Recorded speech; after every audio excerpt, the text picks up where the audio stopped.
अगर आप कह सकते हैं कि मैथ से कौन कौन चैप्टर आते हैं, मैथ से कौन कौन से चैप्टर आते हैं। मैथ से अगर हो कहा जाए तो दोस्तों ऑल चैप्टर से आते हैं, मतलब सभी चैप्टर से आते हैं।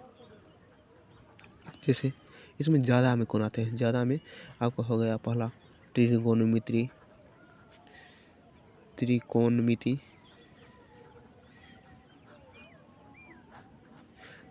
हो गया। त्रिकोणमिति से और कहा जाए तो 40 यानी 40 मार्क्स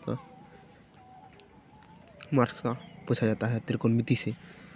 और त्रिकोणमिति से हम यह डिसाइड करते हैं कि 8.4 का 5 नंबर का जो सवाल है, रियल नंबर 5 नंबर का, इसमें 10 सवाल है। कुल कितना सवाल है?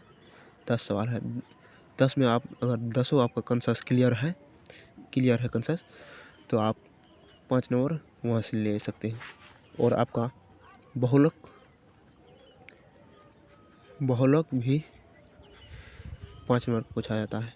एक न एक बहुलक पूछ ही देता है प्रत्येक साल, ये होना निश्चित है। और पहला हो गया त्रिकोणमिति, दूसरा बहुलक, तीसरा क्या होगा? तीसरा अगर हम लेते हैं तो तीसरा आपका द्विघात समीकरण का अनुप्रयोग पूछा जाता है। जैसे माना कि भिन्न 1/5 में 3 जोड़ने पर इतना हो जाता है, इसी प्रकार का भिन्न पूछा जाता है।